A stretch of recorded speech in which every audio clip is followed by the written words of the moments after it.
Welcome to WashMe. Drying your clothes has never been faster or easier. Start by loading your laundry into our dryer. The dryer machine is typically number 1. In locations with multiple dryers, the second one would be number 2 or 4.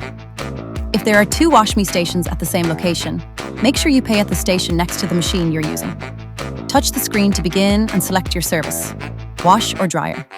If multiple dryers are available, double-check the machine number to ensure you select the correct one. Next, choose your dryer program, delicate, normal, or high. If this option is not available, you can choose your dryer program at the dryer machine after payment. Set your drying time.